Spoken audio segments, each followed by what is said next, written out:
Magandang umaga po. Ako po si Tita V at tayo magbulay-bulay uli ng salita ng Diyos. Let's have our short morning devotion. Dakilang Diyos, sa inyo po namin ipinagkakatiwala ang araw na ito. Ikaw, Panginoon, ang patuloy na mangusap sa aming puso.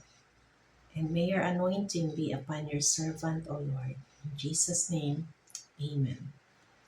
Sabi sa 2 Chronicles, chapter 7, verse 14, "If my people, who are called by my name, will humble themselves and pray, and seek my face, and turn from their wicked ways, then I will hear from heaven, and I will forgive their sin, and will heal their land."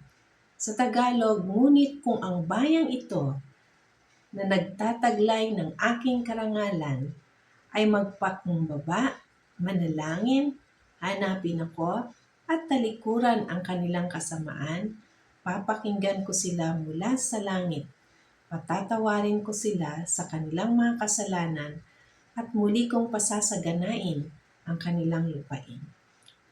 Pangarap mo ba ng mapayapa at masaganang bansa? Sa malamang, ang sagot mo ay oo. Pero, pangarap na nga lang ba ito? Sa dami ng mga nangyari sa Pilipinas, may pag-asa pa kaya? Of course, merong pag-asa. Ang bansang Pilipinas ay mayaman, subalit napakaraming nangyari sa mahabang panahon na naging dahilan ng unti-unting paglubog ng ating ekonomiya. Subalit ngayon ay unti-unti na naman tayong bumabangon sa ating ekonomiya. Naalala ko nung taong 1993 or 1994, kung hindi ako nagkakamali, merong isang Koreano na nag-prayer and fasting sa Prayer Mountain sa Touch of Glory. At ang prayer and fasting niya ito ay 40 days prayer and fasting na ang focus niya ay Philippines lang. Nakakapagtaka, no? Sapagkat naalala niya nung panahon ng mga 1960s and 1970s ay napakahirap ng Korea. At ang pangunahing tumutulong noon sa bansang Korea ay ang Pilipinas, sapagkat saganang-sagana tayo ng mga panahon na yun. Ang Pilipinas daw ang nagpapadala ng bigas sa kanila, kaya meron silang tinatawag na rice cake ng mga panahon na yun. Sa bilang pagtanaw ng utang na loob sa bansang Pilipinas, ay naisipan ng pastor na ito na Koreano na mag-prayer and fasting for the Philippines. Sana tayo rin mga Pilipino, no? Meron tayong ganong burden para ipanalangin ang ating bansa. In fact, noong taong 1980s, ang Pilipinas din ang nagpatayo ng malaking refugee camp sa Batangas, kung di ako rin nagkakamali. Katuwang dito ang Amerika, at talagang mayaman pa rin ang ating bansa ng mga panahon na yon, sapagkat meron tayong malaking kakayanan na tumulong sa iba't ibang mga bansa. Noong mga panahon na yon ay merong gera sa Vietnam, at ang Pilipinas ay isa sa mga pangunahing tumutulong sa ibang bansa or sa Vietnam. Subalit ngayon ay iba na ang sitwasyon ng ating bansa. Oo, umuunlad-unlad tayo paunti-unti. Subalit may ups and down. Marami pa rin mga challenges ang ating bansa. Dapat ba nating sisihin ang ating mga politicians? Sa palagay ko, hindi naman, sa aking opinyon. No? Maaring pwedeng oo, pwede rin hindi. Pero meron tayong malaking responsibility as a Filipino. Ito ay ang ipanalangin natin ang ating bansang Pilipinas. Sabi dun sa binasa natin sa 2 Chronicles 7:14, "If my people who are called by my name will humble themselves." Nais ng Diyos na tayo ay dumulog sa Kanya na may pagpapakumbaba.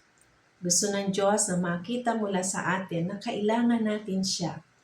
Tayong mga mananampalataya ni Kristo ay mahalagang makita ng Diyos sa atin na wala tayong ibang inaasahan, kundi ang Panginoon lamang, hindi ang ating sarili. Dahil dito ay mas naiipapahayag natin sa Diyos ang ating pagpapakumbaba at ang ating pangangailangan sa Diyos. Sinabi rin sa binasa natin, and pray and seek my face. Ang prayer ay napakahalagang responsibility ng bawat mananampalataya. Dahil ito ang paraan natin ng pakikipag-ugnayan sa Diyos. Naway maging habit natin na isama natin sa ating panalangin ang bansang Pilipinas. Pag sinabing seek my face, lagi nating iniisip ang Diyos ang ating pag-asa. Maging habit ng ating buhay na ang Diyos ang ating laging lalapitan. Sa katotohanan, ikaw at ako na tumanggap na kay Kristo bilang Panginoon at sariling tagapagligtas, ay nasa atin na ang banal na Espiritu. Hayaan natin na ang banal na Espiritu ang kumilos sa atin at tayo'y tulungan para ipanalangin ang bansang Pilipinas. Dahil ito ay napakahalaga. Sinabi rin, and turn from their wicked ways. Nais ng Diyos na talikuran natin ang ating mga maling gawain, ang ating mga kasalanan. Yes, we are talking of a corporate sin, kasalanan ng buong bansa. Isama natin ito sa panalangin. At of course, kasama ang kasalanan natin sapagkat habang nabubuhay dito tayo sa lupa, ay nakakagawa pa rin tayo ng kasalanan. Huwag na nating sisihin ang iba't ibang pagkakamali ng mga taong naglilingkod sa bansa. Sa halip, bigyan natin ng pansin na ipanalangin sila. Yun ang napakahalaga. Dahil napakaganda ng pangako ng Diyos sa atin kung gagawin natin ang tinatawag nating sinasabi sa Biblia na turn from their wicked ways. Talikuran natin ang kasalanan. Ang pangako ng Diyos, I will hear from heaven. Diringgin ng Diyos ang ating panalangin. Pangako niya yon. Could you imagine, sabing gano'n ng mga Bible scholars, meron daw 8,000 promises of God written in the Bible. Yung word nga lang na fear not, ay 365 times palang inulat sa Biblia. And equivalent of 365 days we have in one calendar year. Nakita natin kung gaano tayo iingatan ng Diyos at nandun ang pangako ng Diyos sa Biblia, kaya't mahalaga rin na tayo ay nagbabasa ng Bible. Sabi niya, and I will forgive their sin and heal their land. Napakaganda ng pangako ng Diyos, no? God will definitely forgive your sin, our sin, the sin of our country. And the great promise, God will heal our land. God will bless our country, Philippines. Hindi ba't masayang maranasan ang pagpapala ng Diyos sa ating bansa? Dahil tayo din na pamilyang Pilipino ang makikinabang kapag pinagpala ng Diyos ang bansang Pilipinas. Kapatid, kaibigan, kung nais mong maranasan ang pinagpalang Pilipinas, pwede mong simulan ngayon ang pagpapakumbaba sa Diyos, ang manalangin, hanapin ang kanyang muka, at talikuran ang ating mga kasalanan. Isama mo sa panalangin hindi lang ang sarili mo, kundi ang buong bansa, maging ang mga taong naglilingkod sa Pilipinas. Dahil ang pangako niya, pakikinggan niya ang ating panalangin at tayo patatawarin at pagagalingin ang ating bansa. Ang ibig sabihin, pagpapalain ang Pilipinas. Kaibigan, kapatid, ang PCEC at ang DCAS ay mayroong 40 days prayer and fasting. I think nasa 21 days na. Ilalagay ko yung, pwede pa rin humabol, online lang naman ito. Ilalagay ko yung link ng PCEC FB page at pwede kayong sumama pa rin, no? Tuwing umaga at meron din sa gabi. Buksan lang ninyo yung FB page ng PCEC at ng DCAS at makikita ninyo doon yung mga schedule. At lagi natin, I encourage you to always say, God bless Philippines, no? Kaysa lagi nating tignan yung mga pangit na nangyayari sa bansang Pilipinas. Yung mga pangit na to, ipanalangin natin.